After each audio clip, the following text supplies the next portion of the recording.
Ladies and gentlemen, to begin tonight's program, please stand if you're able for our national anthem, sung by our own Chelsea Leaf.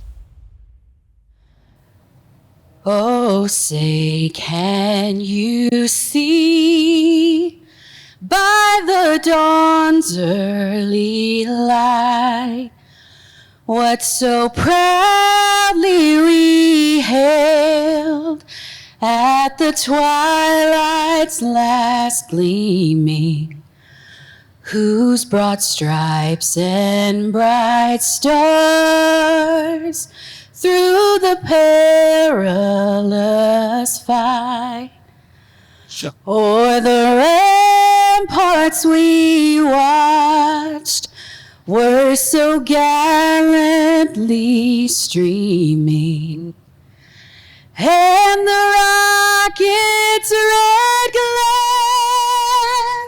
the bombs bursting in air, gave proof through the night that our flag was still there.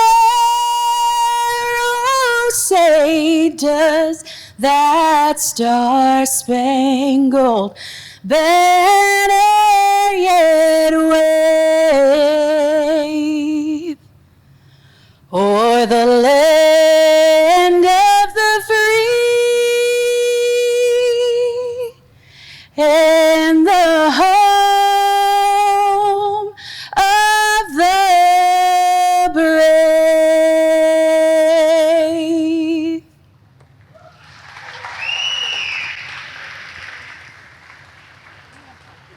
Now, please welcome to the stage Tina Tucker, the CEO of the U.S. Space and Rocket Center.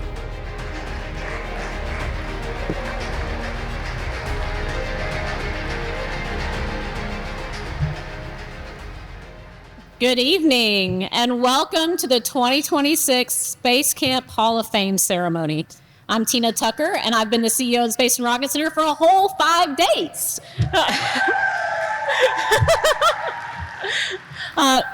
My time here may have been short, but I've been in this community for a long time, and I've always admired the way the center, or the impact the center has on this community and the world, and specifically the impact that our Space Camp graduates have in aviation, in space exploration, and beyond.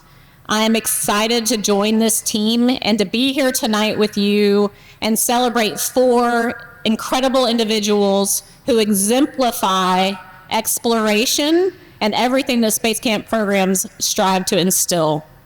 So, little side story, I actually attended this event last year. My husband, Duke, was up here as part of the panel. You might remember he was the one that flew a helicopter in nothing but a towel. So if you haven't heard that story, he's right here. You can find him later. But I bring that up because during that event, it was so obvious the long-lasting and far-reaching impact the center and this program has, and who would not want to be a part of that? So when the opportunity presented itself, how could I step away? I am truly honored to be here with you guys tonight. So, thank you. Evenings like this are not possible without our friends. So I'd like to thank Amazon Web Services, the sponsor of Alumni Weekend. Thank you guys. And Coca-Cola, tonight's Capcom sponsor. Thank you.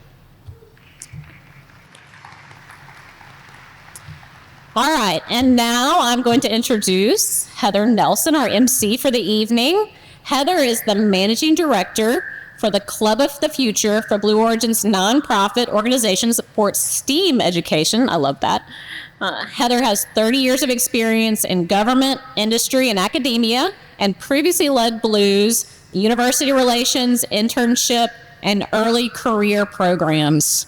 She helped build Blue from a company of 275 employees to the 15,000 it is today. And my favorite, she's an adult Space Camp graduate. Yes, yes. So please help me in welcoming Heather to the stage.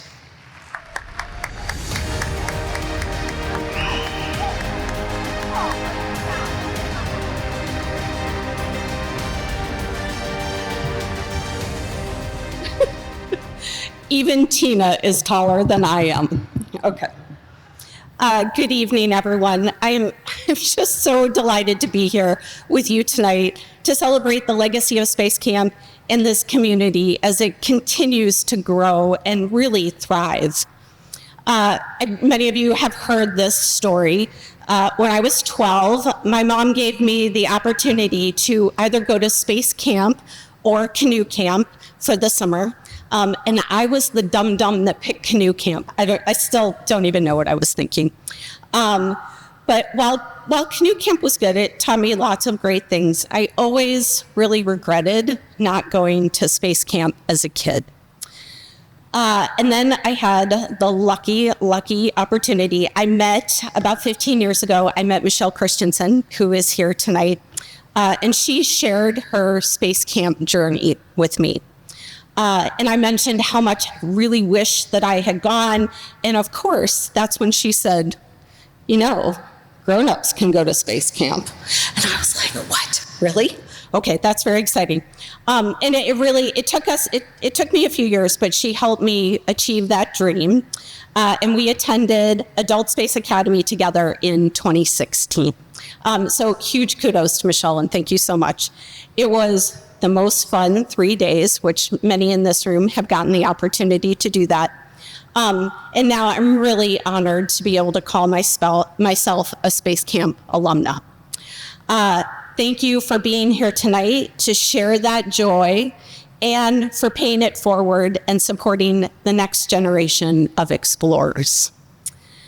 We have many friends in the audience tonight, including several members of the Space Camp Alumni Association Board. Thank you for your ongoing support of the Rocket Center and for representing the vast network of Space Camp alumni. Thank you.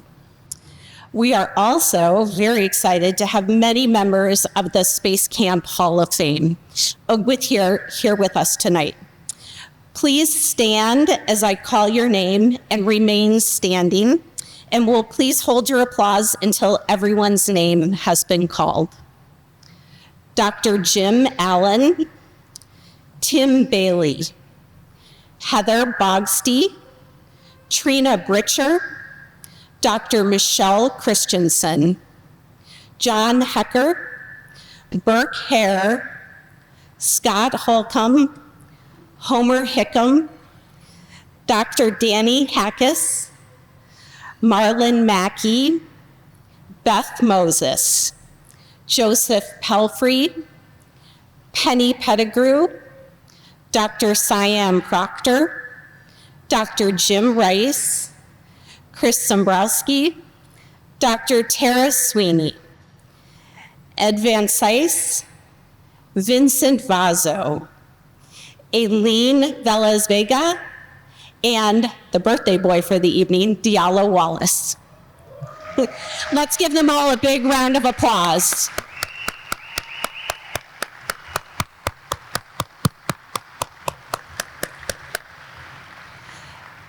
This is so fun. This is the largest number of Hall of Fame members we've ever had present, and we're thrilled that you're all here to celebrate this year's class.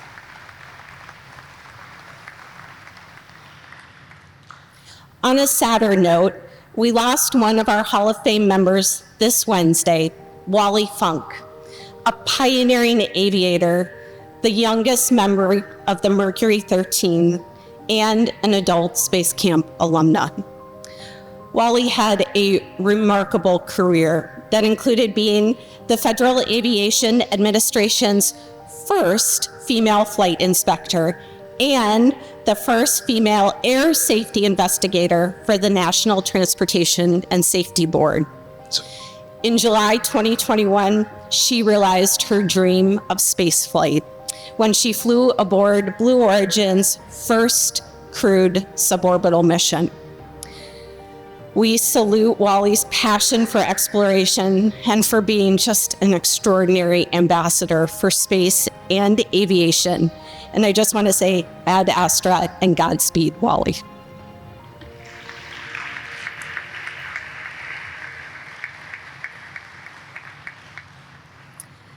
We will induct 4 more exceptional people into the Hall of Fame this evening.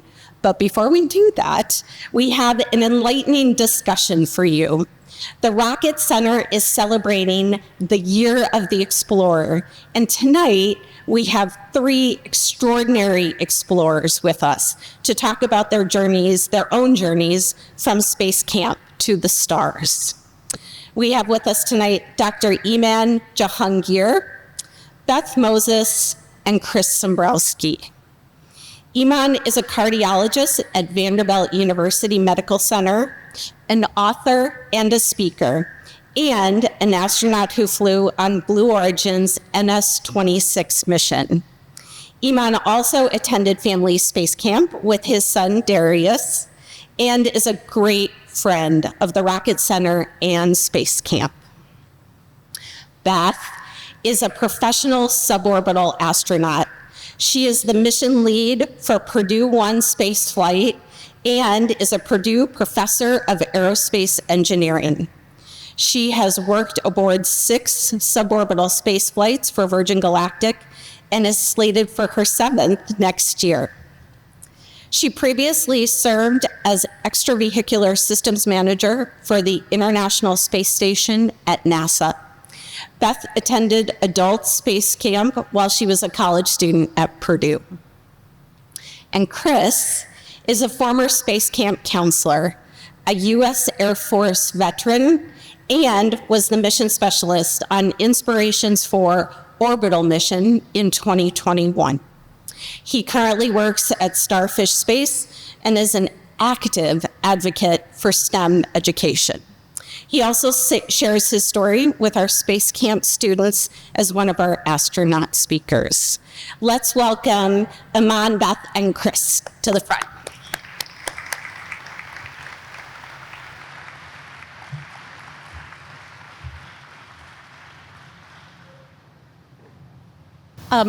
This is good. This is going to be so much fun. We had a phone call a couple of weeks ago. It was really no fun at all because you can tell none of us are fun. So thank you so much to all of you for joining us. We're going to start with your journey of exploration. So each of you took a different route to space, whether through selection programs, professional roles, or unique opportunities. Can you share the pivotal moment or decision that set you on the path to becoming a commercial astronaut? And looking back, what advice would you give to someone today who dreams of following in your footsteps? And Beth, I'm going to start with you. I'm going to put you on the spot. That's all right. Thank you. Thank you for the question. Hello. Good evening. Thank you for everyone who's here. And, congratulations in advance to the inductees. So the pivotal moment that put me on my path to space, I actually don't remember. I always wanted to build and fly spacecraft. Before I knew the words for that. I do remember in high school looking at a NASA brochure, the thumbnails of the shuttle astronauts. And at the bottom, it described their profession beyond being an astronaut. And it was something along the lines of NASA astronauts are pilots, scientists, researchers, doctors, and aerospace engineers. And I went, that's what I am, an aerospace engineer. And I was like, 12. I just identified with it. My father was an engineer. I was the, tomboy bookworm tinkerer who stole my brother's erector sets, that kind of thing. And I just wanted to work for NASA. I wanted to build spacecraft. I wanted to be an engineer. I wanted to work on board the vehicles that I built. So in the end, that is what I did. I was a key engineer for the International Space Station. And then when it was assembled on orbit, I looked around and commercial space was up and coming. No one had flown yet, but commercial space was up and coming. And I'm sorry, Blue and SpaceX, but I looked at the industry at the time and thought that Virgin Galactic probably was the lead horse in the race once the shuttle had retired.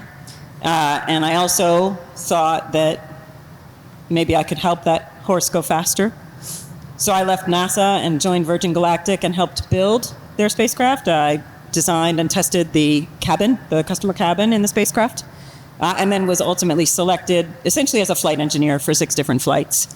And so I flew to space 6 times as part of the astronaut corps at Virgin Galactic. It's suborbital, different thing than the NASA orbital corps, but in a way the same, pilots and engineers. And Galactic flew monthly and then retired the vehicle, and that's when I retired and joined Purdue. Yeah. Any advice that you would give to kids? Be persistent, never give up. I mean, there were so many times I would have thrown in the towel. And I mean, I didn't even in the end. When I was looking to fly, NASA was the only game in town. Yeah. I literally had to go build the other game in town. But just stick with it. You never know what the future can bring. Yeah, right on. Chris? For I'd me, like to share your path, and then if you have advice for someone following in your footsteps. yeah. So my path, very different from what I would have thought would be a normal astronaut path, because I did not intend to take an astronaut path. I mean, when I start looking back, I think about all the little things that I did, or that I was involved with, or that I said yes to, or that I roped in my college roommate to go do. That kind of all vectored towards being ready for the opportunity when a Super Bowl commercial aired saying, hey, you could win a trip to space on a SpaceX rocket. And so by losing that sweepstakes and having people seeing me being on that path, that's how I ended up being on the flight. But I think if I had to pick a pivotal moment that kind of congealed all those different opportunities together, it was probably the summer where I was a crew trainer at Space Camp in Titusville, because that's where I had a chance to come together and meet other crew trainers, build lifelong relationships with them, got to memorize the bus tour as you go by the VAB every day, and have all this experience of what it's like to build a team and build a crew, and it made me want to give back, and that's why I joined the Air Force afterwards, because I wanted to stay connected to the aerospace industry as well as give back. And it really kind of took all those arrows and started putting them in a certain direction. And if I had to give any advice on how to move forward with any of that, and there is no one direct path to space anymore, which is a crazy thing to say. And then we used to talk to our campers about how, well, you've got a better shot at joining the NBA than becoming a NASA astronaut. So, work on your jump shot, kids. Mine was awful. So there was no Mine chance. too. I mean, right. So the best shot I had was playing with rockets, getting involved with the U.S. Air Force, and really just sharing your passion with others and pursuing it with tenacity, so that when people think about, oh man, I had this crazy idea, who am I going to call to support me along the way for this mission? Well, I'm going to call this person who's had this crazy passion.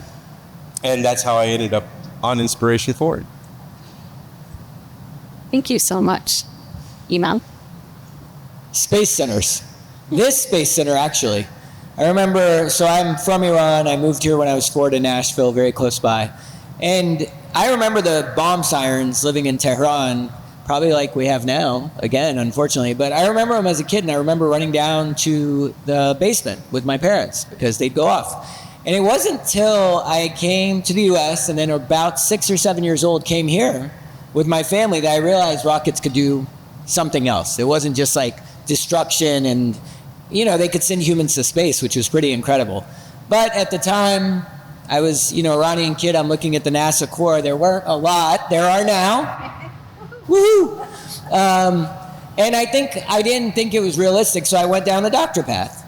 And it wasn't until I went to Kennedy Space Center when I was 25, so another space center, this is why these things are important, that I said, you know what, I could do this.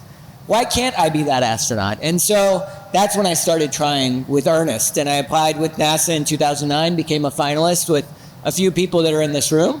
And then again in 2013, got to the finals. So I was so close to that jump shot that Chris says, but wasn't picked.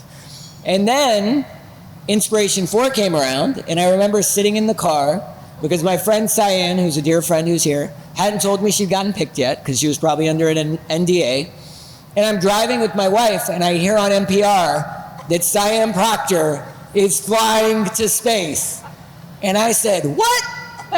This was my friend. 2009, we were finalists at NASA together. And I said, you know what? Commercial space is the way. So lo and behold, I applied 6 or 7 more times and finally was lucky enough to fly with Blue Origin on New Shepard 26. So it really is space camp. I mean, not even space, like space centers were the first time I was like, this is what I want to do. So I appreciate everyone's support of these institutions because they are vital to people who don't think these are realistic goals. And I think you guys covered like what you should do to try to achieve this. I think telling people is probably the most important. I met a young woman today who says she wants to be an astronaut. That's great. Tell everyone, because you probably will become an astronaut because you're telling people, and they'll help you out. It holds you accountable. They'll hold you accountable and they'll celebrate you when you're doing it. Okay, also, moral of the story, come to space camp. Yes, that's what you should do. Thank you all so much. My second question is really about your experience in space. And this is always so interesting to me. I've met a lot of astronauts, and I always ask them this question. And it seems to take astronauts a while to really process about what their experience was like. And so I'm really interested. Chris, we're going to start with you. So space has a way of really defying our earthbound expectations. Thinking about your time in space, whether it was sort of the physical sensations or the view or something entirely unexpected, what caught you most off guard, and how has that surprise or revelation stayed with you since returning to Earth? Yeah, that's a really great question. There were a couple of moments that I remember there being things that caught me off guard, that something changed in the moment that really just altered how we were experiencing that moment. And one was just having an awkward moment of silence as we're trying to do some work in the capsule, and then someone had the brilliant idea of starting to play some music, and all of a sudden we were so relieved and happy and able to continue to work, and realizing that music is super important to the human spirit. I think what the point that you're getting at, though, is just looking back at our home planet. Frank White's written about the overview effect from interviewing several astronauts, dozens, if not nearly most of the astronauts. And if he hasn't talked to you yet and you're an astronaut in the audience, I'm sure he's got an email ready for you. But looking back at the Earth really caught me off guard. I knew that I wasn't going to see those lines that we talk about with those political divisions or those political boundaries that you see on the map, except for, Korean Peninsula. I guess you could see that at night, right? But I really was caught off guard by the way that I felt more connected to this planet in a way that I kind of wanted to stay close to it, even though I was farthest away from it than I'd ever been before. And now I want to go and experience all those things together with the people that are from those places. So it's more like falling in love with your home all over again in a way that you didn't expect. I haven't heard that before. That's amazing. Iman, how about you? I expected to fall in love with the Earth, and I did. But honestly, it was looking up past the horizon, which was most shocking. And I think New Shepard's nice because it's got these huge windows that you can really appreciate. But it was deep and dark. I mean, kind of like looking in an inkwell. And I didn't expect that. I think William Shatner came down and he described it much more poetically than I can. But I do agree. You look out and you're like, we are living in a very small place amongst the expanse that is the universe. And we know that, right, theoretically, but like to look out and actually realize it. And that brought me back here, and I think has made me more patient with myself, with others, hopefully with my daughter who's on our screen right now. And just appreciate that, like, we are living in a very small planet in a very small moment of time amongst the vastness of it. So it makes me more patient and take myself less serious. I think that's what I got away. Yeah. And Beth, you've been up so many times. I'm sure you have a different perspective also. I do have a different perspective. Yeah, I mean, I share the sentiments here. I think my outlook on it might be a little different. Each of my 6 flights, they're suborbital, so they're very short, right? I'm jealous. But I was working very hard on all 6 of the flights. And just to maybe put that in perspective, I was working as an engineer, and I trained for 4 different timelines for each flight, down to the half second. And by the time I flew, I think I was probably calibrated to about 1/10 of a second, muscle memory kind of thing. And part of my job was to experience bits of it as the future customers would. I mean, I was engineering a suborbital tourism spaceplane, right? A non-automated suborbital tourism spaceplane. 2 pilots up front, sometimes an engineer in the back, and the first groups that flew were employees who would keep their mouth shut if something went wrong. And then the next groups that flew were largely customers, sometimes with an engineer with them, and pilots. All of that is to say, I was able to look out the window, but it was scripted, and I still had my job to do in the background. So I'll pick 2 things, if you don't mind, 2 things that surprised me. We didn't realize that my first flight was the first time a human had unstrapped on a suborbital flight ever. That was the product.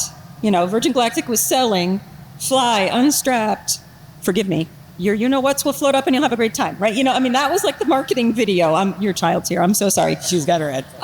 She's on her screen. You told me she was on her screen. I'll keep it PG. That was the commercial. That was like you can go look it up. That was literally but we just didn't put it together because we were, planning the testing, that I would be the first person to unstrap. When I first unstrapped and did a safety check of the cabin and the external environment, I saw something out the window. And I was on a timeline, but I was educated enough to recognize that it might be a risk to our vehicle.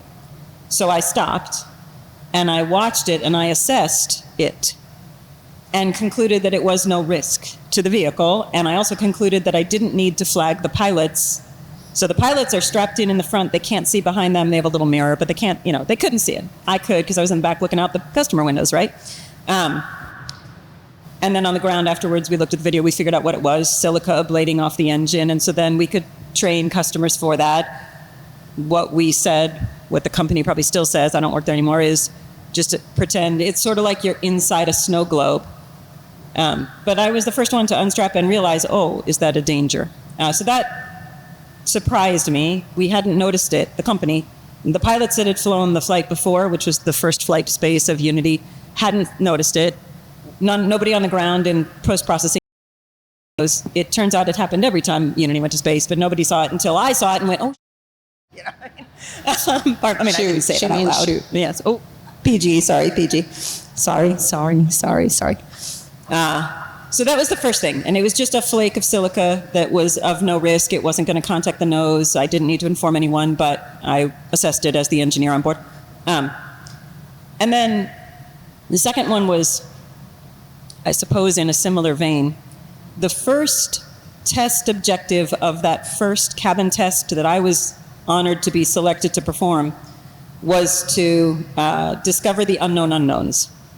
We had planned for every hazard we could think of. Like obsessively, excessively, full-on hazard control, NASA style, every hazard we could think of, but we were smart enough to know that we would encounter something unknown. So the first test point was, in the cabin, unstrapping in the cabin, was assess the unknown unknowns.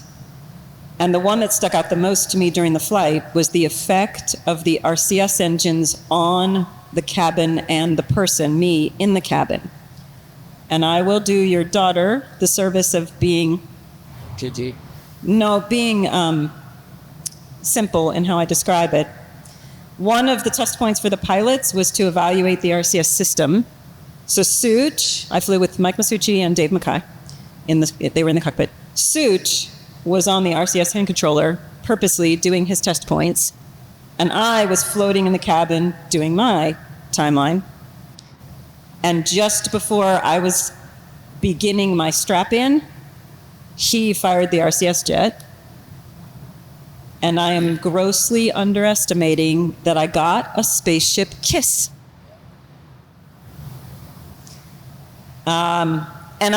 It was enough that I screeched, which, I was professional on the clock. Like, for me to screech takes a lot, to be really honest, in any environment. And I screeched, and thank God I did, because he stopped. And then I strapped in, and strapping in involves docking a parachute into the seat. It's not a sit down. It's a weightless strap-in docking. I mean, it wasn't a light endeavor, let's just say. And as I'm doing this, he's moving the ship because he's back doing his test points, trying to finish them while we're still in microgravity. And so I'm doing, getting angrier and angrier because I can't get in the seat because he's, anyway. Oh, sorry. He's got she's got an older brother, so she knows these things. Yeah, I have to mute something on my video I share every time I come to camp too, thanks to Jared, so it's all good. So I'll just stop because I'm not doing well at this. The two things that really stick out to me for this question are the silica snowflake out the window and the spaceship kiss from the RCS. Okay. Fantastic. I think I have one last question for each of you before we wrap up. And this one is really, this one is more forward-looking, I would say. You've each been pioneers in the early era of commercial human spaceflight. As we look really towards the next decade, what development or milestone in commercial space are you most excited about? And what do you think needs to happen to make space more accessible to a broader range of people? Iman, we'll start with you. I mean, I'm glad I'm starting first because I'll probably take all their answers. Maybe I'll have some. I mean, I think I always was jealous that I wasn't around for like the Apollo era and then the early shuttle era where they were hiring 24, 25. I think there was 42 people in a class once at NASA. I mean, they hired huge classes. I think we are in another like pivotal moment in human spaceflight, not just commercial, but NASA with the Artemis program, they're going to have to hire up their corps. So for the young people out there, think about it. I think for private space, this whole idea of like government and commercial space enterprise, the private-public partnership is going to be massive. It's massive. So that is the key. And you could talk about all the rockets and other things, but it's having someone at the helm who knows that that's the key right now, and hopefully who will stay in the helm for at least another presidential cycle. And then having companies that are actually working towards this, Blue Origin, Virgin, SpaceX, Vast, I mean, it just goes on and on. So public-private partnership, and young people have many options to go to space. Cost share. Cost share. Yeah. Chris, what are you most looking forward to?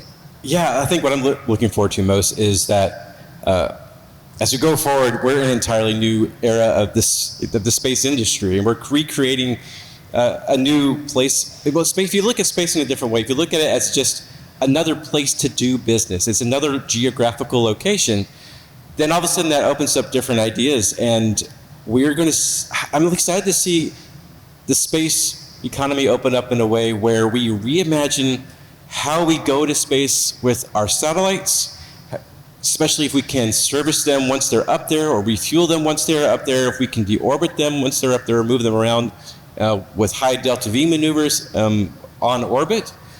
Because once we figure out that, then that's going to allow more ideas and more launch capabilities for other companies to get their crazy ideas up into space, which then will move on to enabling more humans to get to space. Because if in teaching courses at Embry-Riddle, you realize that human spaceflight is 1% of the economy that drives the space industry. And so if you raise the entire space industry up, I think there will be more and more opportunities to put some investment and research into the human spaceflight industry. And we're seeing that push happen with Jared at the helm at NASA, and which I could be more excited to see. I think that's been a really cool part of being on the crew of Inspiration 4 is knowing that what we did on that mission inspired him to take the next step, which then inspired him to take another step past Polaris Dawn to where he is now, to kind of push all of us to think of a bigger and broader vision. Yeah. Yep. And then Beth, do you want to share your thoughts? So you asked what I'm most excited about and what I think needs to happen to enable commercial space. I mean, the second one's easy. Funding. All the different ways. All the different, no Buck Rogers. So, I really, really, really hope that commercial space, especially, human commercial space flight, is well funded by all the various, avenues that funding can exist. And, I'm sad that Blue Origin's suborbital program is on hiatus, largely, I think, because it, was never profitable. Virgin Galactic's wasn't yet profitable either. It's not, nobody's yet made profit on suborbital human space access. It's just a fact of life. I'm looking forward to the point where, that's no longer true, that they're profitable and self-sustainable. But if I could, personally, what am I personally looking most forward to? I love my job, and I'm looking forward to my next flight doing my job. I retired from Virgin Galactic when Unity was retired, and then Purdue hired me to fly, which I am immensely humbled by and grateful for. I'm some sort of freelance suborbital professional astronaut now. But I am looking forward to Purdue 1, which is the name of the flight, because I think it represents a state of humanity that everyone in this room should be proud of, because you've probably all had a hand in getting humanity to this point. Purdue 1 is a brand new thing. It is a suborbital university charter spaceflight for research and education and engagement. And I'll be doing biomedical research for the School of Biomedical Engineering. I'll have all kinds of sensors and some neuromodulators, and I'll get zapped. And, I'm doing my part for biomedical engineering, which is new to me. But more importantly, there's a professor, another professor, a full-time professor who's here, Stephen Collicott, raise your hand, who will be doing fluids research in a locker, and a graduate student who is doing their PhD thesis research in space, and 2 alumni who are doing outreach and engagement, and then 2 pilots who sadly won't be Boilermakers. But the idea that humanity collectively has reached the point where research in space has opened up to that degree, I totally believe a rising tide lifts all boats. And that's a great example of something humanity can now do that's never been able to do, that will, unlock all kinds of things in the future. And I'm very excited for that level of progress for humanity. That is going to be so, so exciting. Having been on the university side at Blue Origin, I'm going to be so jazzed to see all of you fly. So very, very interesting. Thank you all for sharing so much, your experience with us, and really inspiring us to envision the future. Let's give them all a big round of applause. Thanks, you three.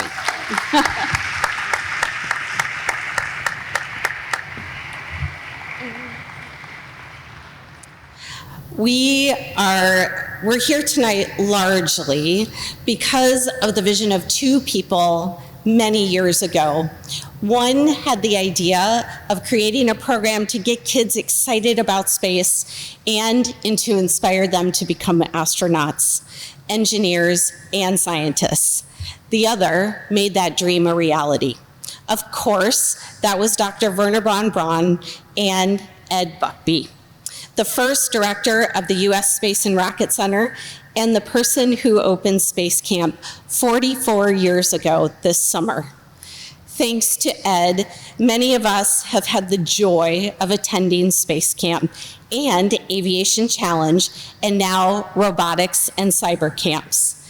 Countless have been inspired to pursue careers in space, aviation, and technology, and they credit the confidence and community they found here for helping them find their way. For all that he did to open the Rocket Center and to establish Space Camp, Ed was selected for the inaugural class of the Space Camp Hall of Fame in 2007. He passed away in April of this year, and we would like to take a moment to remember his incredible accomplishments. You are really on hollow ground when you step on this property.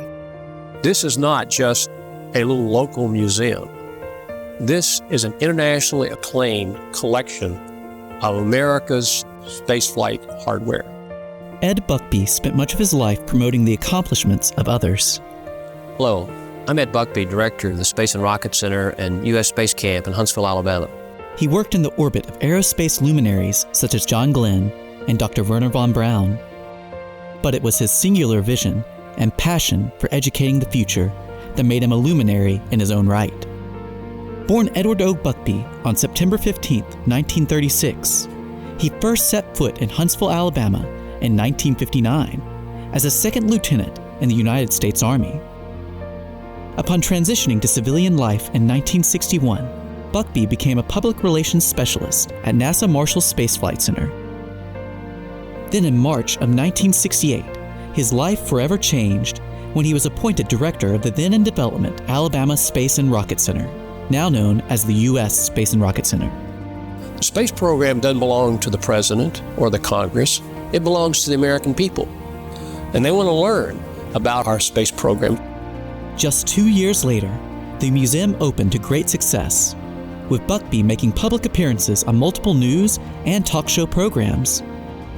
While the museum was up and running, Dr. von Braun felt that they could do more than just provide a one-day experience for the youth who visited the Rocket Center. And he said, we have all kinds of camps in this country. We have band camps, football camps, cheerleading camps. Why don't we have a science camp? And that was the beginning of what has become Space Camp.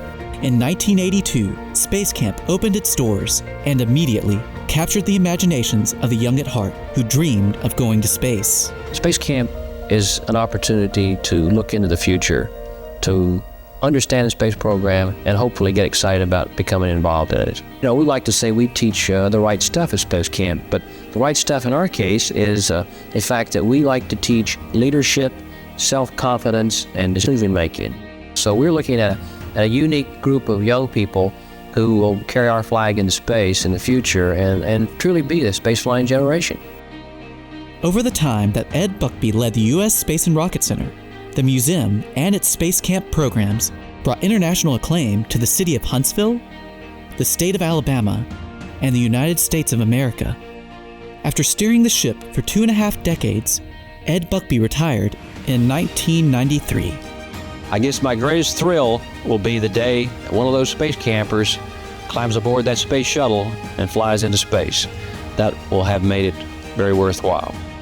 Buckbee got to see that become a reality on April 5th, 2010, when Dottie Metcalf Lindenberger became the first Space Camp alum who attended as a child to fly to space. Do you know how many people have gone through Space Camp now? No. More than 1 million people from 150 countries. Unreal. So it's been discovered. Space Camp has indeed been discovered, with 21 astronaut alumni having emerged from those ranks, including 5-time Space Camp graduate Christina Cook, who was the first woman to fly to the moon. And liftoff. The crew of Artemis 2 now bound for the moon. I guess my legacy is I want young people to share in the excitement that I enjoy and have the opportunity to experience what we experienced. That was spaceflight. And so I had the chance to build a place that tells that story and allows young people to become involved in the space program, to really touch it, to see their future. And I'm proud of that, and I'm pleased that I had a part in Space Camp and the success of the Space and Rocket Center. You'll have to think about how many people like us have been here and enjoyed it. Never a dull moment to come back to this place.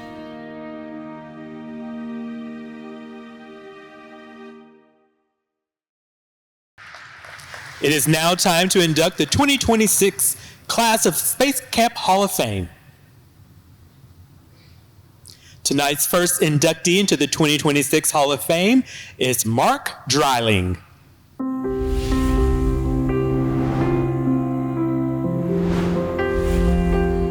Space Camp helps people realize those dreams. It's a great institution for that reason, and it's a national gem.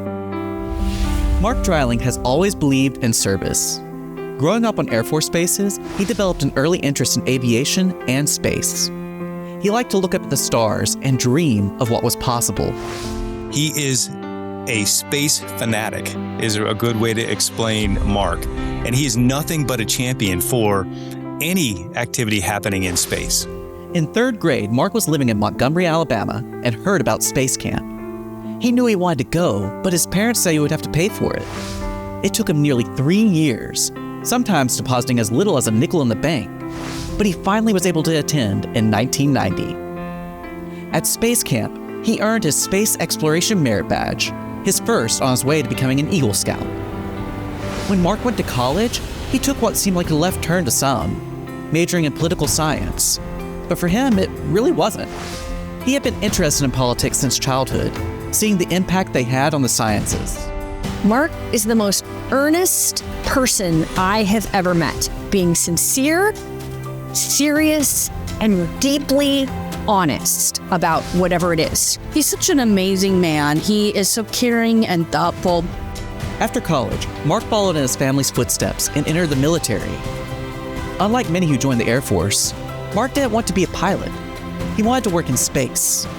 When he entered space and missile training, he chose to pull from one of the Air Force's core values, service before self, and put on his dream sheet, needs of the Air Force. This impressed his commander, who gave Mark the only space assignment out of his class. Mark worked in space systems his entire military career, starting as a satellite crew commander and ending as a test director for a family of beyond line-of-sight terminals. In addition, he did his graduate work in space systems and national security. Then in 2014, Mark had to medically retire from the Air Force due to a rare liver condition. He loved his Air Force and all that he did in it. The problem is that his medical condition was getting very, very serious, but yet he was still plugging along. He was doing what he did. Mark suggested to Don Bacon that he run for U.S. Congress. Don was a retired brigadier general from the Air Force and felt Mark was onto something, in particular since Don's wife had suggested the same thing just the day before.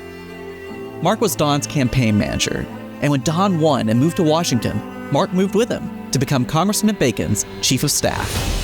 A little over 10 years after Mark's initial diagnosis, his labs had become unstable, needing a liver transplant. He put out a quiet plea, asking if anyone would consider being a donor.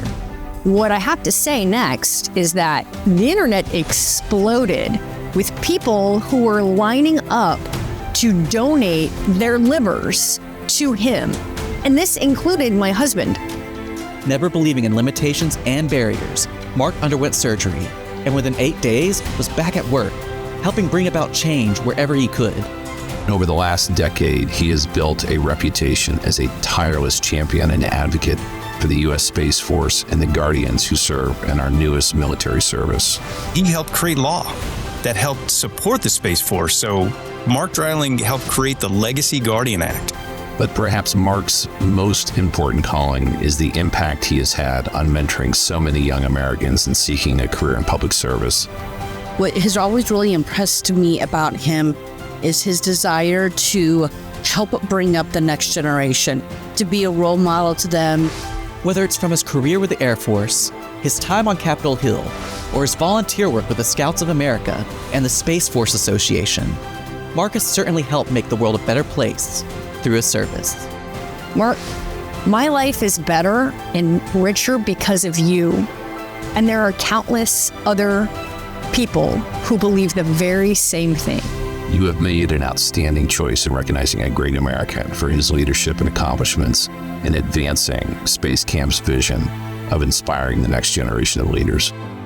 Mark, congratulations on this tremendous honor. You continue to inspire me and everyone around us. Semper Supra, my friend.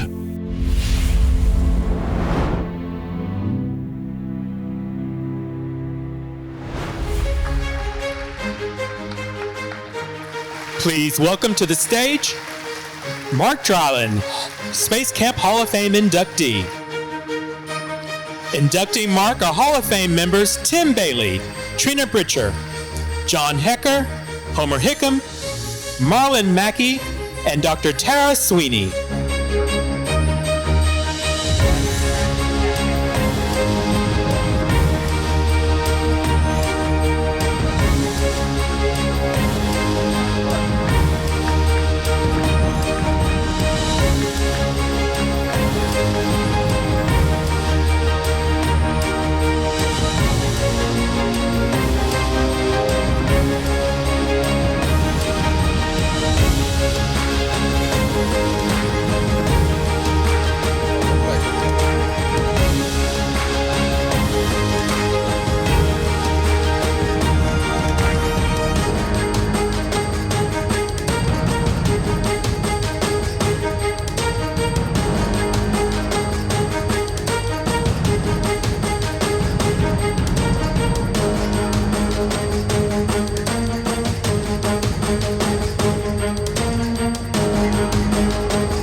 Ladies and gentlemen, first, where's Burke? Burke, are you here? Raise your hand.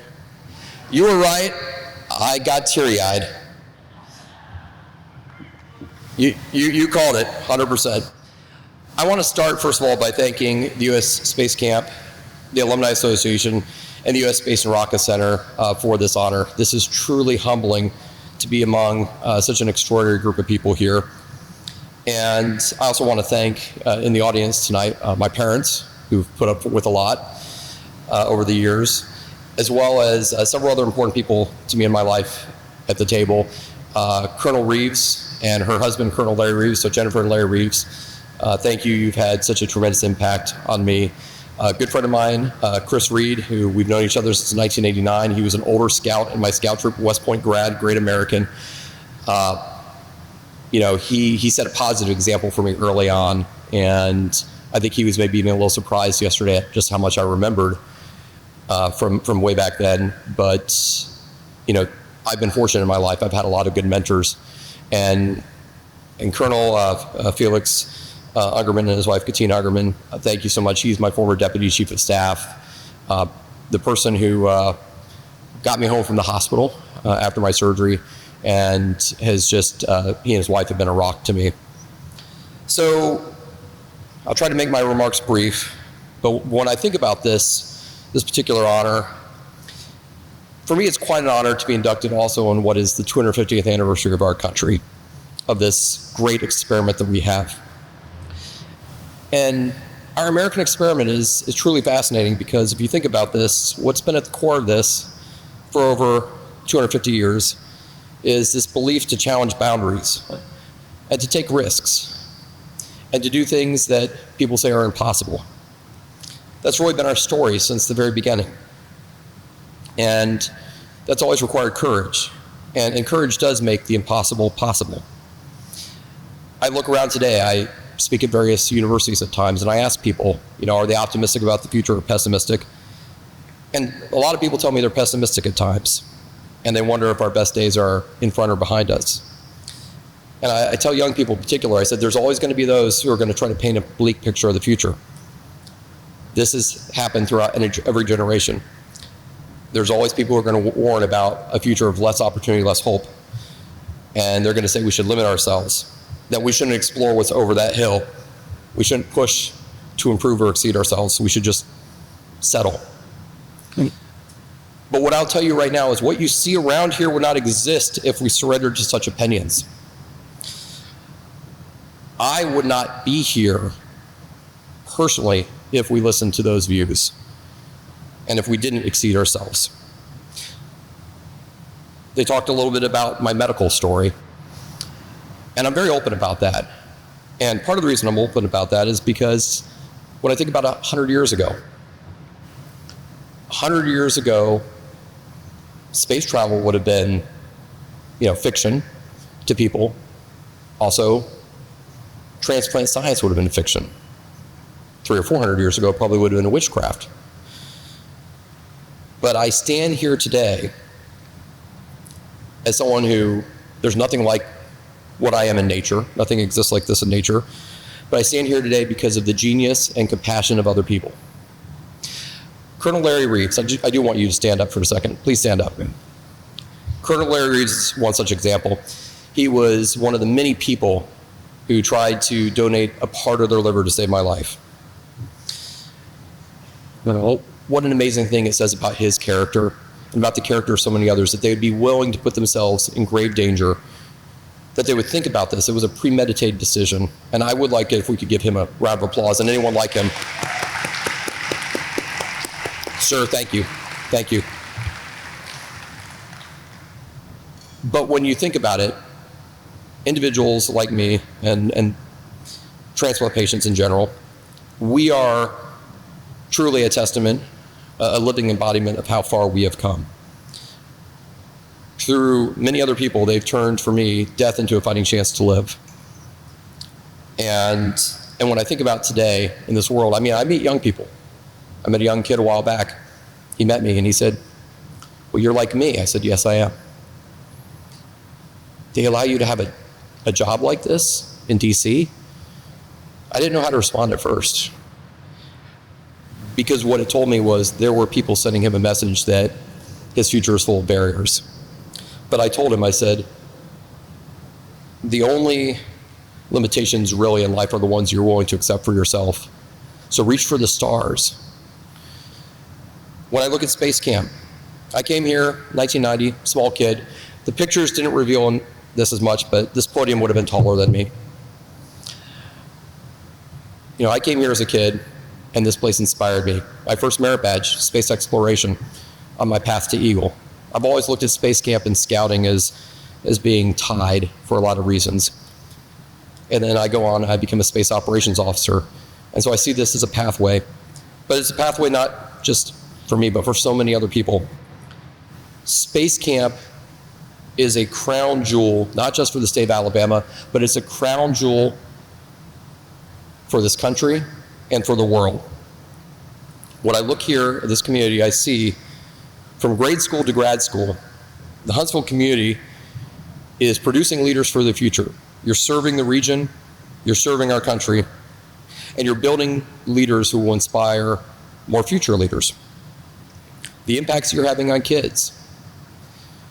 You are taking, I know we have programs here for kids who are disabled, you are taking maybe some kids, various walks of life, who they didn't necessarily see beyond the horizon, and you're transforming their view of what is possible. So that is why Space Camp is so important to me. I'm optimistic about our future. I'm optimistic that in 250 more years, we will be celebrating a wonderful 500th anniversary of this country. And the reason I believe that is because of places like Space Camp, I believe the best days are yet to come.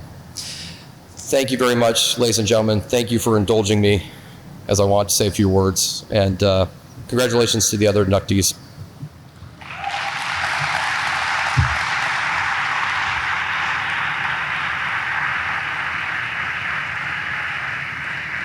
Our next inductee into the 2026 Space Camp Hall of Fame is Brigadier General Damon Feltman.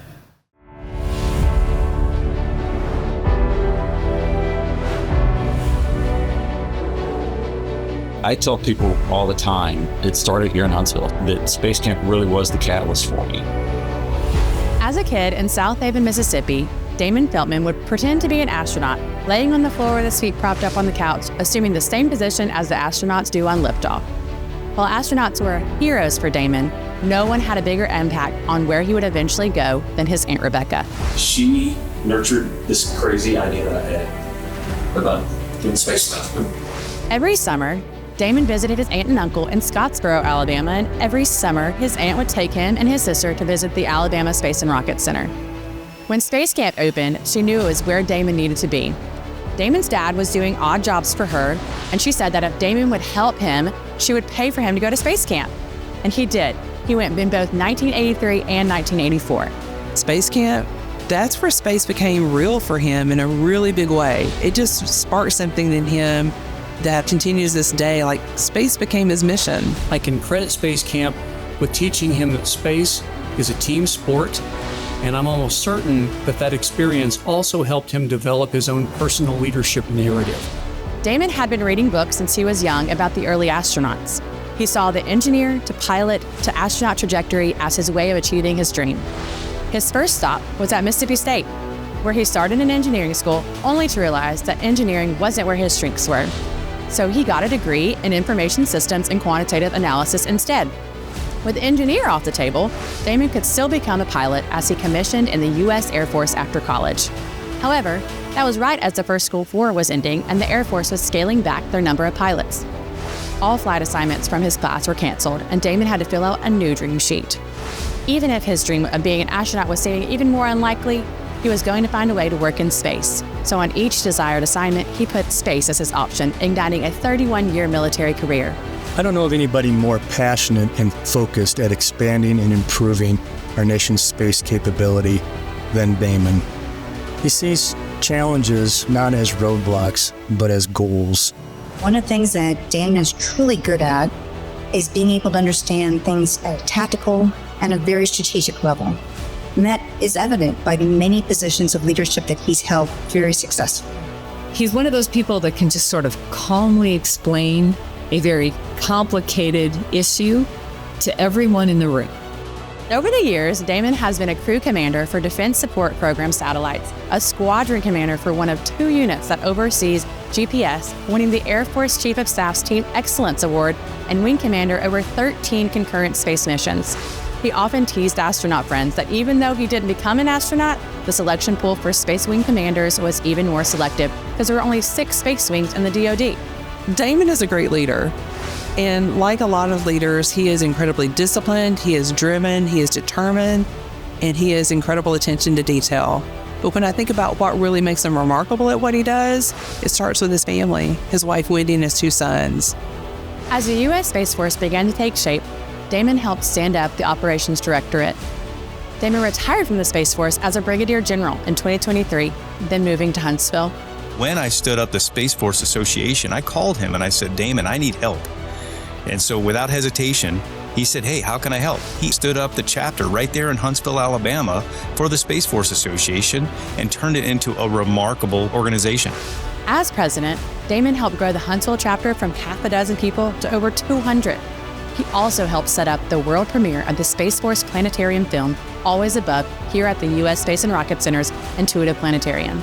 In attendance was General Trent Saltzman, Chief of Space Operations. Then, in 2026, Damon was asked to become CEO of the entire Space Force Association, overseeing more than 5,000 members across 22 chapters. I think that he represents what the Space Camp Hall of Fame hopes to represent with its inductees, the people who are taking space and bringing it into the general population and getting it noticed the way it should be and put into an important place in American society. Damon, when Sis and Fred offered to send you to space camp the first or second year, you won the lottery, plain and simple. I know you've received so many awards and accolades in your career, but this one really is so special. It's a full circle moment for you. On behalf of our family, we love you so much.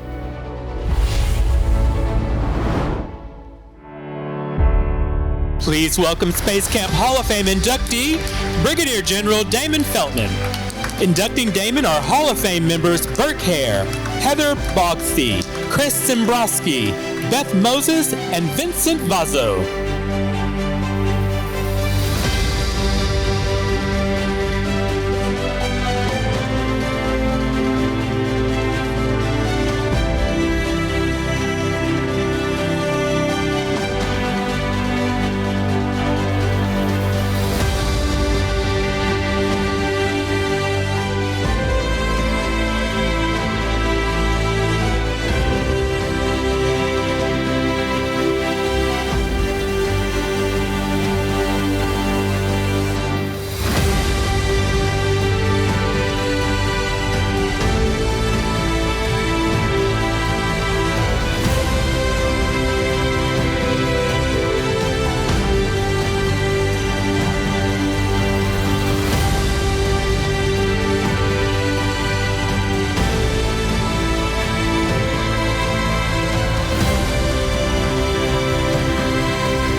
All right, well,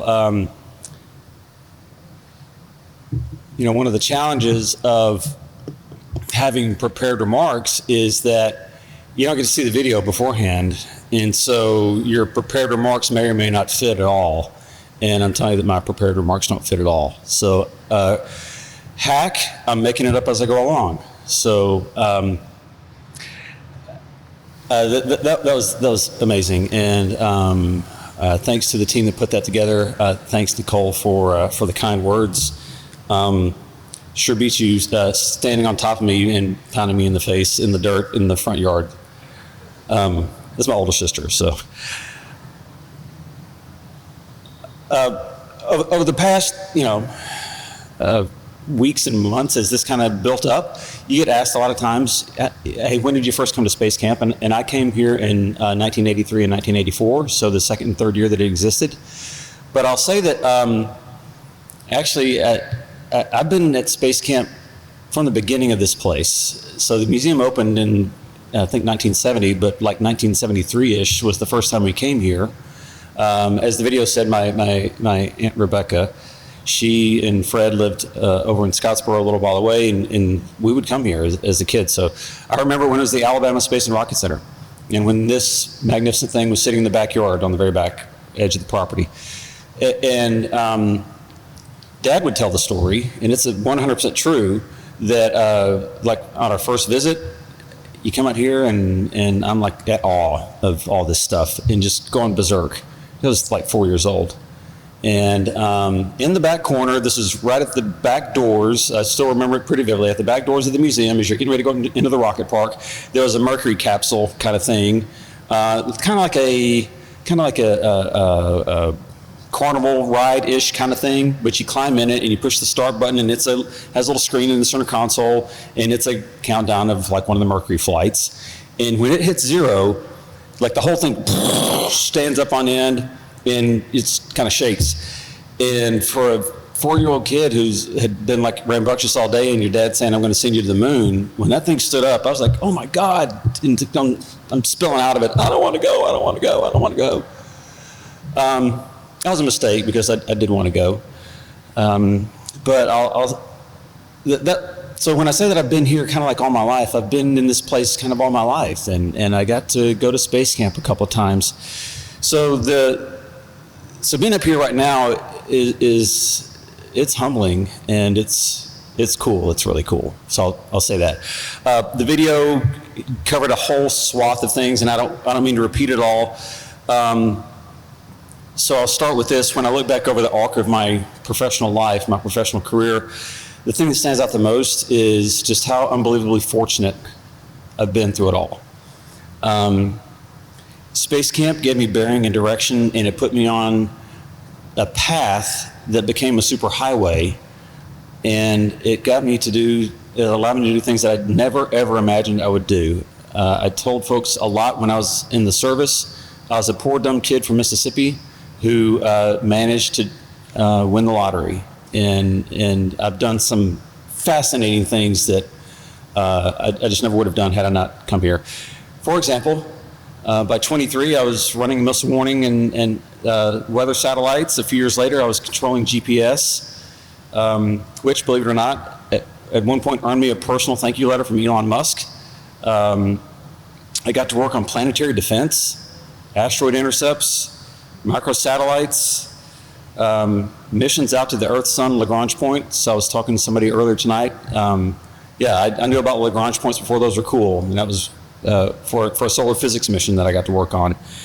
Got to jump out of airplanes, flew in fighters. I'm not a pilot, but I got to fly in some fighter jets. Flew a rescue mission, rescue training mission over the Cape Canaveral. Got to help establish both U.S. Space Command and the Space Force. Mentored nearly 1,000 kids in Ecuador on space, and now lead a nonprofit of space enthusiasts with about 5,000 members and 20 chapters across the country. And along the way, I got to meet and work and learn from some of the giants of American history and space history. People like Ed Teller, Robert Oppenheimer's right-hand man. I got to work with him for a brief period of time. Bernard Schriever, who headed the development of the Atlas and Titan rockets in our earliest intelligent satellite programs. Buzz Aldrin, who gave me one of the most interesting stories I'll ever have in my life. I'll tell it later. It's PG, it's completely PG. And if you know Buzz, that's pretty miraculous at times.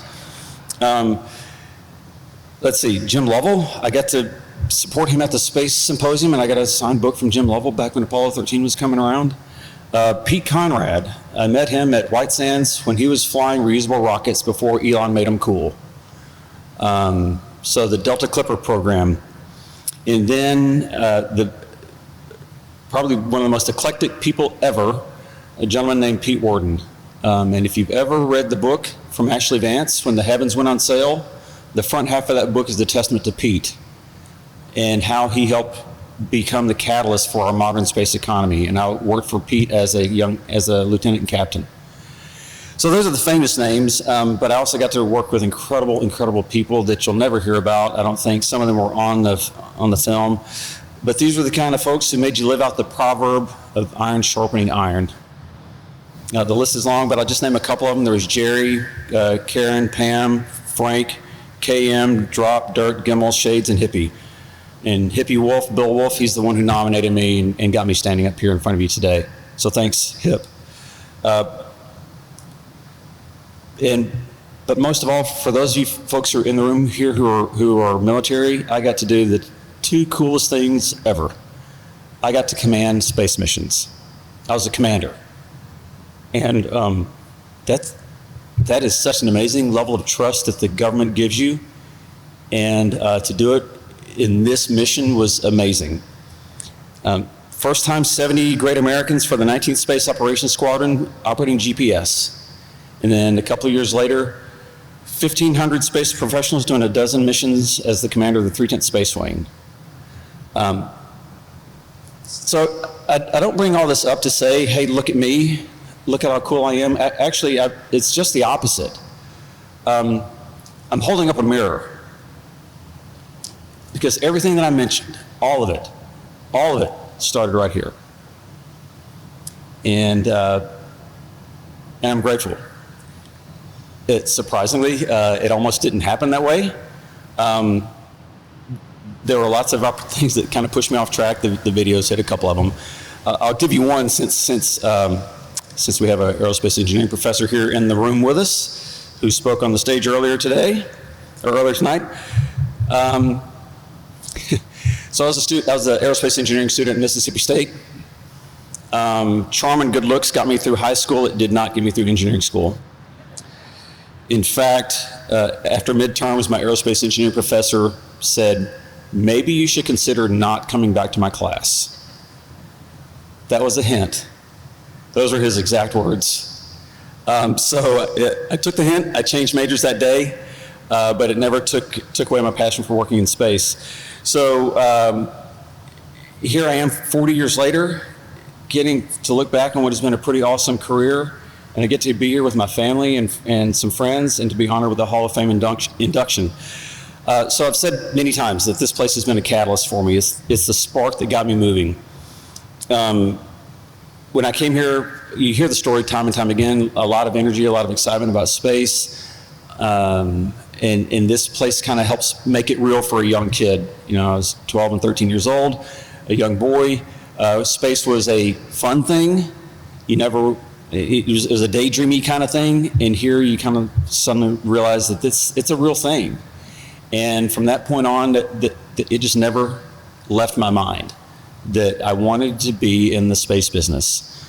Wanted to be an engineer, wanted to be a test pilot, go be an astronaut, the whole smash. And fate has its own ways of playing out. But I was able to do so many wonderful things, and it was just hardwired into me. So I also in the background had a whole team of folks supporting me, so cheering me on, teaching me, coaching me, pushing me, mentoring me, just about everything I hoped for and a whole lot more happened. Not just because of this place, but for the folks who backed me up. And the best part of it all was I got to bring my family along for the ride. Wendy, Austin, and Andrew got to be part of it. A lot of times I couldn't tell them exactly what I was doing. Sometimes because it was classified, other times because to them it probably just didn't seem all that interesting. It was awesome to me, but they weren't the space nerds that I was. So there you have it. I'll wrap up with one more little anecdote. The story is completely true. What I said there, that my aunt and uncle did pay for me to come here to space camp for 2 years. Dad had been a factory worker, and the factory closed, and he was doing odd jobs to make ends meet, and so she paid for me to come here. She paid the tuition. So the rest of the story is how did I get here? How did I get here to this place?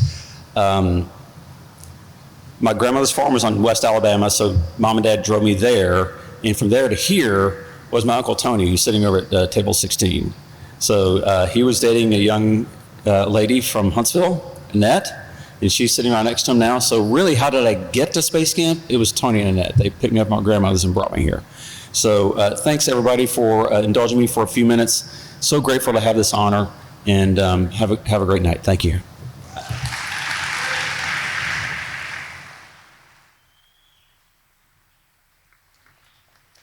Our third inductee into the 2026 Space Camp Hall of Fame is U.S. Marine Lieutenant Colonel and NASA astronaut Jasmine Mockbelly.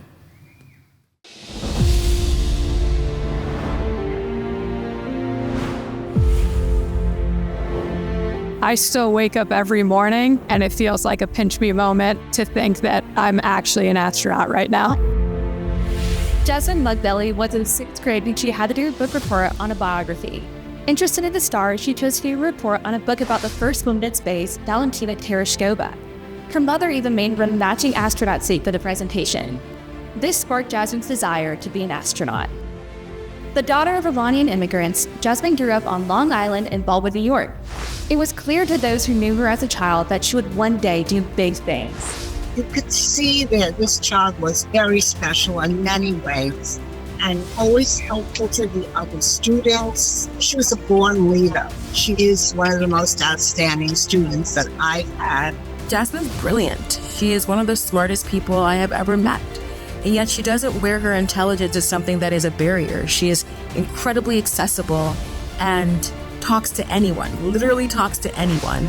At 15 years old, she attended space camp, where by coincidence she was on Team Tereshkova. She credits space camp with being one of the first steps she took towards achieving her dream. There were many steps she climbed along the way, meaningful experiences born out of her shared love for space and aviation, as well as her strong belief in service. From getting her aerospace engineering degree at MIT and her master's at the Naval Postgraduate School to her service as a combat helicopter pilot and test pilot in the U.S. Marine Corps, Jasmine was persistent in everything she did. When NASA put out the call for applicants to their astronaut program, Jasmine applied. She was selected, graduating from astronaut training in January 2020.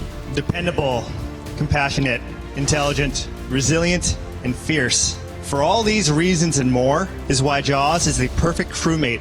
But the main reason, Jaws, is because of your unwavering loyalty and integrity. I'm your Huckleberry, any day.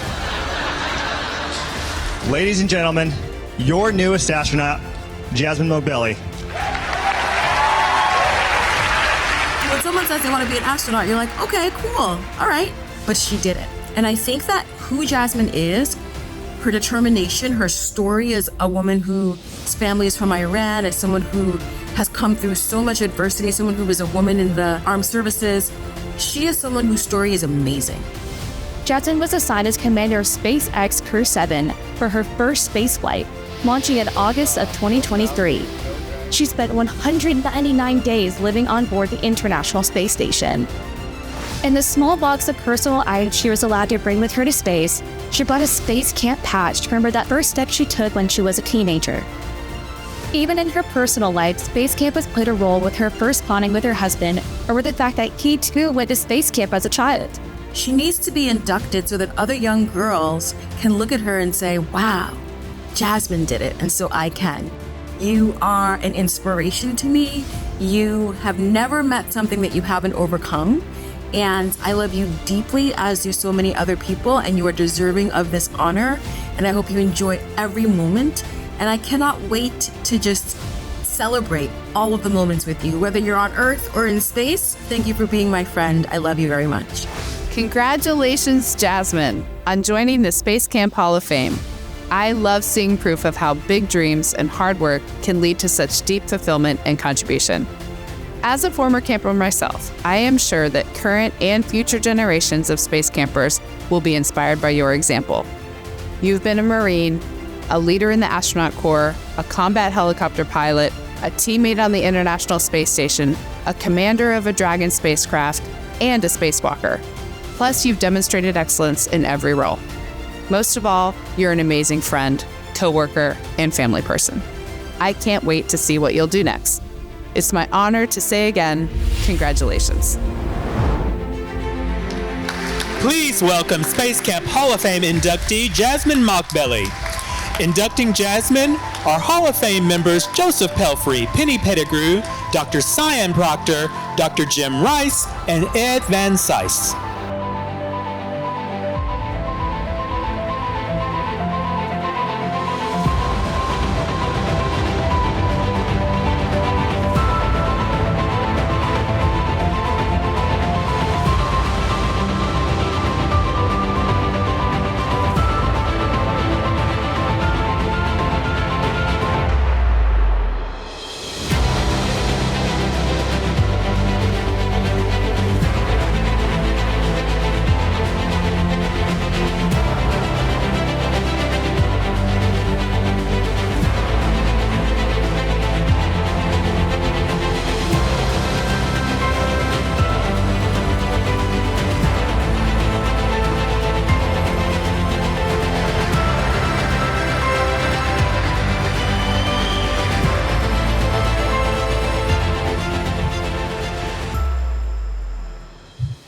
All right, you can start your timers because I was instructed to speak for 30 minutes so I could break Burke's previous record.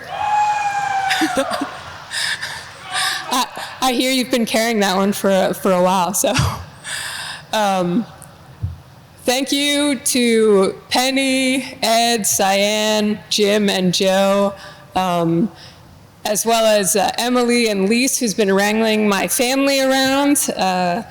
We're not that easy, so thank you. It's pretty wild to think that it was over 30 years ago, I was sitting in the cafeteria of Lenox Elementary with my buddies, and we had a space camp brochure. I don't remember who had brought it in. If I were to guess, it was probably my friend Liz. And we'd be looking at it, and we had decided when we went home, we would convince our parents to send us all to space camp. We were not successful that year.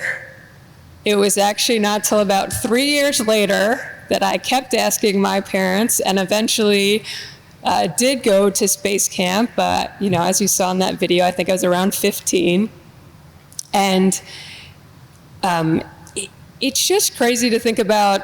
So for my close friends and family who know me, I have a horrible memory to the point where I've literally gone to a movie and then my brother was like, oh, I really want to see this movie. I was like, I've never heard of it, I'll go with you. And then realized that was a movie I'd already seen in theaters.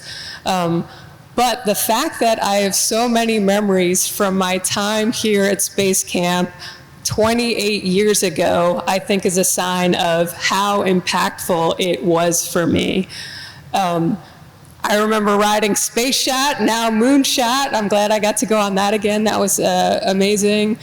It was a time of many firsts for me. It was my first flight by myself on a commercial airline to get out to Huntsville.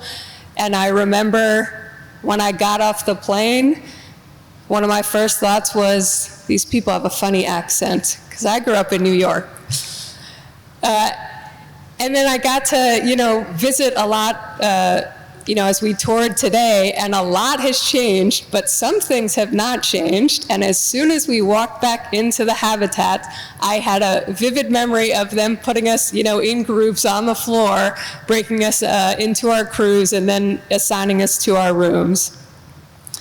And so, you know, my first time scuba diving was here, but I think one of the most important parts of being here was we did these, you know, simulations. Back then it was the space shuttle simulations. And I remember being nervous because they throw different things at you, something I'm very familiar with now. And, you know, Ed as well as a flight director is familiar with. But back then I remember getting assigned in different roles for the different sims. And on one of them, I was the pilot. And I thought, oh no, like, what if I mess up, and being really nervous about it. And then feeling that sense of accomplishment after we had been thrown all these curveballs really gave me this confidence. And it was so cool because today, as we were touring around, I got to meet some of the Space Camp students who are graduating today. And I met a group of young ladies, And it was so cool to see how excited they were. And one told me she was assigned as the pilot, and they threw so many things at her and she was successful. And I was like, I know exactly what that feels like. And I can tell you, when I got to Johnson Space Center, the first International Space Station sim I had, I was thinking, oh, they're gonna throw so many stuff at us. And it was just this routine ops sim. And they didn't throw any curveballs at us. And I was like, Space Camp was harder than this. They eventually did throw more stuff our way in future sims, but we really built up to it there. So I just think it's such an important thing, one, to just expose kids to what's out there, but then not only that, you challenge them here and you show them what they're capable of. And it's one of those things where when they see that, they just have this belief in themselves. And if I were to say the most important thing that got me where I am today, it was that the people around me instilled a belief in myself, in me, that if you believe you can do something, that'll bring you a good ways to accomplishing that goal. And so with that, I want to thank Space Camp for giving me that. And there's also several other people I'd like to thank. I guess first and foremost, my parents. They took a very courageous step to leave their country, their family, their friends, and everything they knew for a future for my brother and I. And it goes without saying, I wouldn't have had the opportunities I've had in my life if they hadn't taken that brave step. And also, they were probably the first ones to instill that sense of belief in myself. My brother Kaveh, who isn't here today, my older brother, he's a typical older brother. He'd do things like lock me in the basement, turn out the lights, and make my friends recite the alphabet backwards when they wanted to speak to me. But he also taught me that it wasn't cool to be lazy. It wasn't cool to act dumb. But it was cool to be smart, and it was cool to try hard and to work hard and to surround yourself by people that challenge you. So I think that was really important in my life as well. And then so many friends, teachers, mentors along the way. You know, one of my elementary school teachers, Mrs. Liebman, spoke on the video. I had her and some of my other elementary school teachers at my launch. Major Stanley, who hates that I still call him that after he's retired from the Marine Corps for probably over a decade now, but actually he took myself and a bunch of second lieutenants to see a shuttle launch of STS-116 back in 2006. That was the first time I saw a rocket launch. And then I'll say, the phrase or the saying, it takes a village, I don't think I ever fully understood what that meant until I had kids of my own. And I've realized, you know, thankfully, we have a very strong village. You know, my parents and my in-laws, my mother-in-law is here tonight. Unfortunately, my father-in-law couldn't be here, but he's an even bigger space nerd than I am. He's the biggest one in the family, I'd say. But that village that surrounds us is what allows me to do what I do and to leave for 6 months to go to the space station and to leave for weeks at a time and months at a time to do training. My girls, Zelda and Estelle, where are you? Wave. Hi. They're 5, and I'll say they have been one of the greatest joys of my life. They keep me grounded, I'll say that. When I was on space station, you know, we'd do a video chat about once a week, and I'd try to impress them with all these cool flips and space tricks, and they were just like, yeah, okay. But the one thing they were always excited about was me. It's the first thing they'd say when they'd see me on the video was, "Mommy, eat your candy," which was the chocolate-coated candy. And they liked when I'd float them into my mouth because that meant they got to eat M&Ms. But also, while I was on the space station, I obviously got to see the Earth from this very special view. And what I realized was, while that was a spectacular view, I never got sick of it. It was also really cool to come back down to Earth and see all the details from down here and see all the wildlife and the trees and the plants and the man-made structures. And it's been cool having Zelda and Estelle with their fresh eyes where they notice everything to help me see the world in that way again and see all the details and how special they are. And then last but not least, my husband, Sam. There's so much to say here. I didn't even, honestly, my entire life I was like, I'm not gonna get married, that's not for me. But when I met him, I was like, yeah, okay, I'd get married, I'll have kids. And when I say that was like one of the best decisions I made in my life, I could not have picked a better partner. Going back to the only reason I can do what I do is because of him. If it weren't for him, the girls would have had no snacks on the flight. They probably wouldn't have been woken up in time, and who knows if we would have made it here, because he takes care of so many things that then allow me to focus on what I do and pursue my dreams, and sometimes he even sacrifices his for me. So thank you, Sam.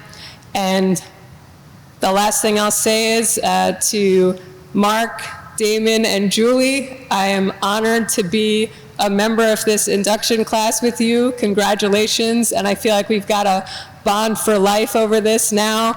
And just meeting all the other inductees throughout the year this weekend has been incredible. And I feel very honored to be a part of this group. Thank you.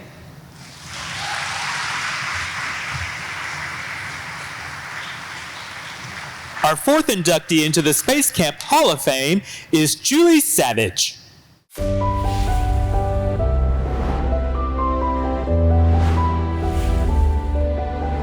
Space Camp changed the way I looked at teamwork, leadership, everything. A true Renaissance woman, Julie Savage is a physicist, educator, artist, engineer, and so much more. She always considered herself a participator, seeking ways to engage with her community and help others. That's the one thing that probably everybody will tell you about Julie, is that she is one of the most energetic and passionate people you'll ever meet. If she starts something, she finishes it. She gets things done. She's very genuine. She's very authentic. She's an incredible friend, extremely loyal and empathetic. She grew up during the heights of the space shuttle program, with one of her favorite movies being Space Camp. When she was in college at Western Kentucky University, some of the recruiters from the U.S. Space and Rocket Center came looking for students to be camp counselors. As a physics, math, and secondary education major, Julie jumped at the chance. She came here as a space camp counselor, and that changed the trajectory of her life. I think Space Camp helped show her that she really had a passion and enjoyed inspiring these little kids to do something greater. And she treated them as future astronauts. That's what she always said, I'm going to treat them as future astronauts. After college, she eventually made her way back to Huntsville, where she went to work as a radar analyst for Zontech. Then, in 2003, she accepted a role to work as the lead systems engineer for Altair at the U.S. Army base on Kwajalein Island in the Pacific Ocean.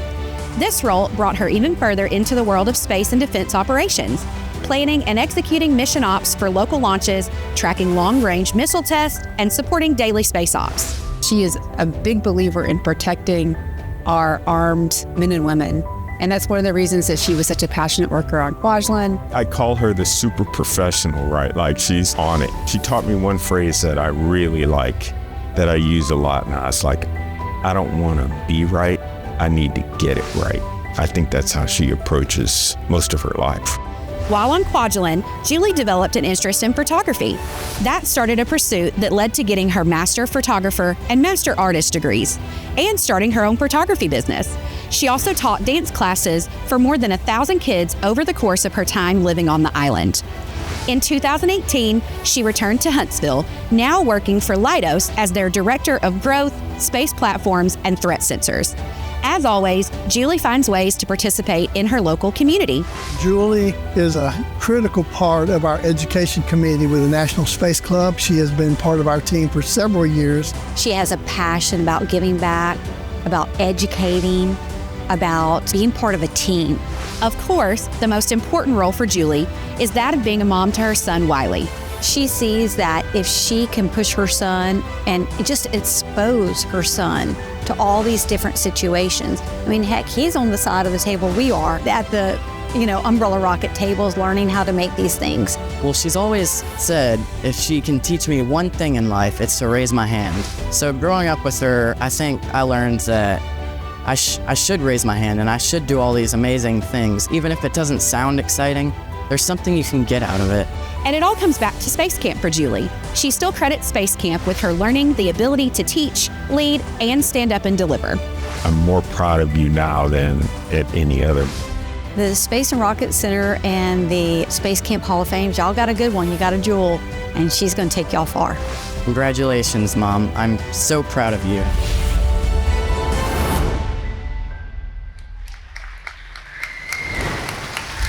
Please welcome Space Camp Hall of Fame inductee Julie Savage.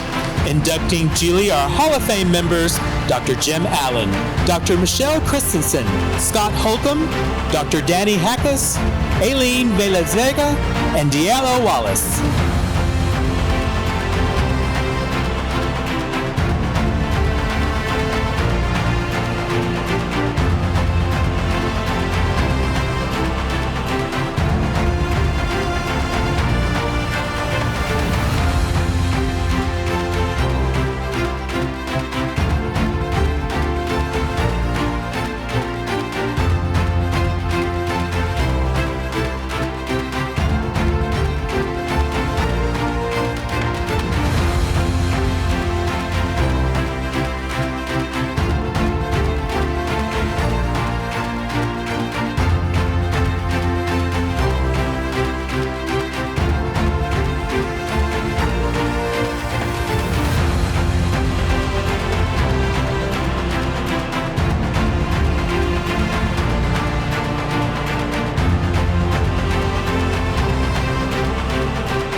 Thank you so much, and happy birthday, Dalio.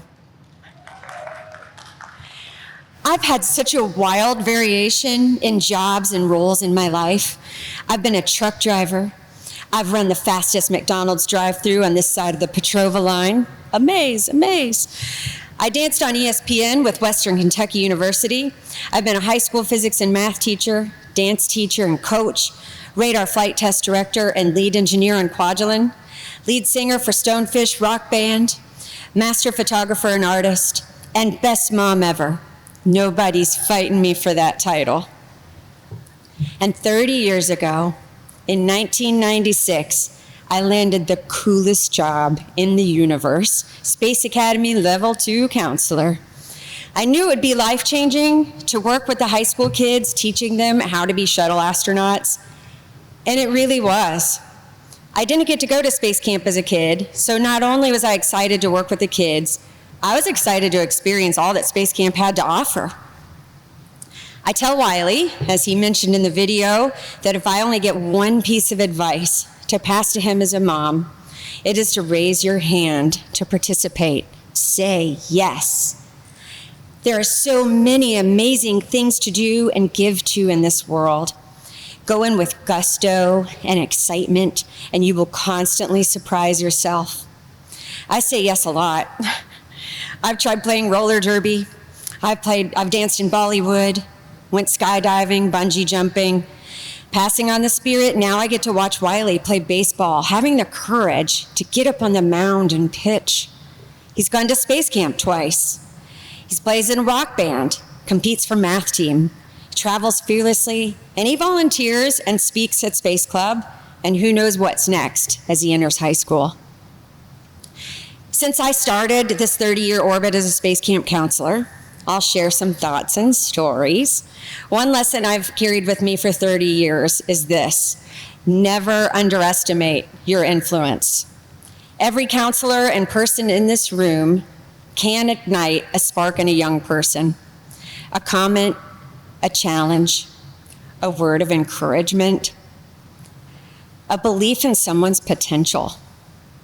Those moments matter more than we realize. Many of the campers who walk through these doors will go on to become scientists, engineers, astronauts, military leaders, entrepreneurs, and educators. Some will change the world in ways we can't yet imagine. We have people like Jaws, Jared Isaacman, Wild Hare, Damon Feltman, Mark Drayling, Christina Cook, coming through here. Our job isn't to tell them how far they can go. Our job is to make sure that they believe that there's never a limit. I always say that once you're a space camp counselor, you can no longer go to a large group event without making sure that folks are using both sides of the buffet, people, both sides. We lead the way. We communicate. We change the game every day. I really believe it's a special breed of human that thrives on not only the science engineering problems, but making sure that any group you're in is collaborating, flowing, and executing the mission to completion as a team. One of my favorite memories as a counselor was International Space Camp. We had kids from all over the world that loved space. This was back in the pre-digital era, so we became old-fashioned pen pals after Space Academy graduation, where I wrote back and forth with kids from Hungary, Australia, and throughout the world for many years. Another memory is how we'd become a team. Creating fun memories together and building trust made us a real team with a real mission. And in that vein, a regular occurrence for the mission control crew was that we would throw a dance anomaly where all stations would stand up and dance to some 90s special, then resume the mission like nothing had happened. We danced so good too. Moves in the 1900s were way more cool and involved than like the floss and whatnot, now. It was in 1996, as a Space Academy Level 2 counselor, that I understood a few critical things. One, there are other people like me. We love this stuff with a perfect love. Two, there are so many pieces to this space mission. We all envision an astronaut and an EVA suit when we think of the space mission. Even though I did apply twice to be an astronaut, at Space Camp, the seed was planted that I could contribute in so many ways. All of those 1996 summer days in the mission control room here at Space Camp led to my career as a radar flight test director on Kwajalein. The honor of being inducted into the Space Camp Hall of Fame is so incredibly special. It's so wonderful to think I'll always be a part of this place that has meant so much to me. I knew that working as a Space Academy counselor would be spectacular. I don't think I understood completely how much it would change my life trajectory, though. It was a pretty big orbital maneuver. Today, and since the announcement, I've been feeling the open arms of this Hall of Fame family, where we all love this with a perfect love. I am so glad to be here with you. I can't wait for all the opportunities to contribute to the Space Camp mission in new ways. And if there's one thing I've learned from this incredible community, it's that amazing things happen when curious people raise their hand and choose to participate. I want to thank Dr. Amy Weinbarger for believing in me enough to nominate me for this incredible honor. Our adventures are too long to count here, but they include things like almost laughing to death, literally. Thank you to the National Space Club for bringing me onto the board so that I can be an enthusiastic advocate with you for our STEM teams here in North Alabama. Y'all are my people. Thank you to Leidos for being here to celebrate. My teammates here from Leidos tonight are changing the game for our country and warfighters every single day. Thank you to the Space Force Association here in Rocket City for working together to embrace our Guardian community and letting me be a part of that. Thank you to Damon for pulling me into your pyramid formation when it was time to build something so meaningful. Thank you to my table of friends that have been part of my career journey and are also part of Wiley's Village.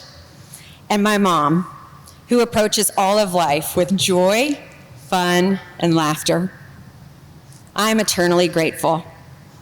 Thank you to the U.S. Space and Rocket Center Education Foundation and the Space Camp Hall of Fame for picking me, for welcoming me with the most open arms. Emily, Chelsea, Michelle, Robin, Pat, Heather, Christian, you are superstars. Thank you to Burke and Danny for being so excited with me over these last few months.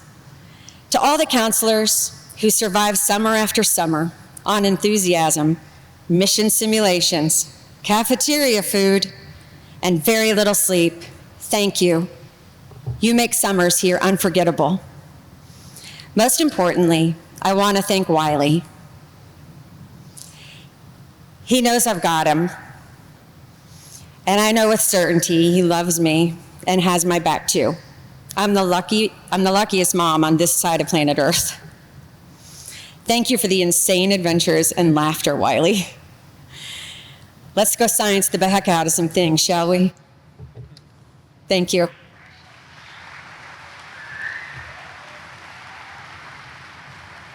Now please welcome Tim Bailey, President of the Space Camp Hall of Fame.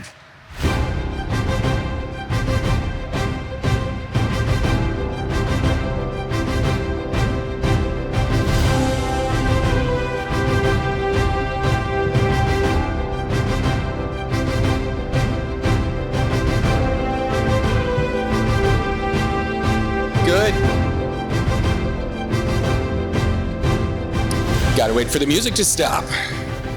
Good evening, everybody. How are you doing? We had an amazing class of inductees this year. Give them another round of applause, please.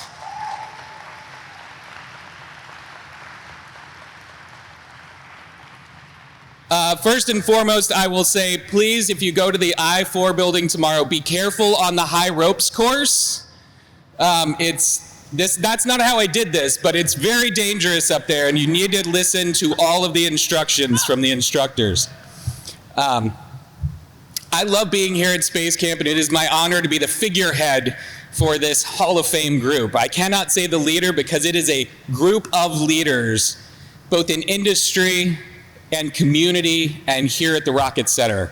And it is definitely a privilege to be part of them. Earlier, there was talk of steel sharpening steel. And every time I get together with this Space Camp family at the Hall of Fame inductions, that's what I feel. This is where I come to refill my cup, and I know a lot of us feel the same way. So thank you, everybody who's here in the room, because I know you all contribute to this community. Thank you for helping us refill our cup. Thank you for helping us sharpen ourselves and our resolve and our excitement for what we get to do here at Space Camp. This is really why we come back for Alumni Weekend, and I could not be more happy about it. First off, I want you to know that we do have an auction in the back. If you have not gone back there and bid on something, bid and bid high. All of the money that you spend goes directly to scholarships, and so we give out at least 9 of those a year from the Hall of Fame, and so we need to fund those scholarships. So as soon as we're done here, go bid. That's your goal. Space is hard, right? We work on these incredible missions. We go out and do impossible things. And I like to highlight every year that when you're inducted into the Hall of Fame, that's not the end of your story, right? We still have things to live up to. I think of Ed Buckby, I think of Wally Funk, and the shoulders that we're standing upon to be here today.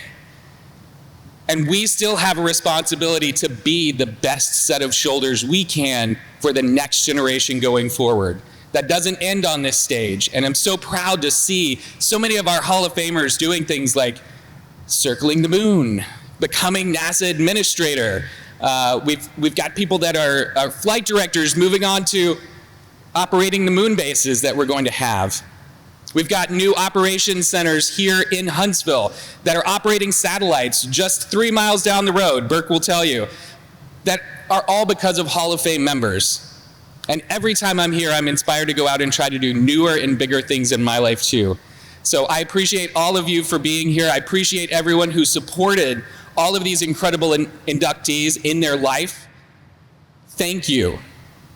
Whatever they did up here is because of what you did for them. I think the mirror comment was absolutely true. They are a mirror of what you were able to provide. And these incredible accomplishments are a mirror of what we as a community are able to provide to the world. So thank you very much. I appreciate all of you for being here. Thank you to the class of 2026 and to all of our amazing Hall of Famers that are here tonight. Now please go bid and bid big. Have a great night.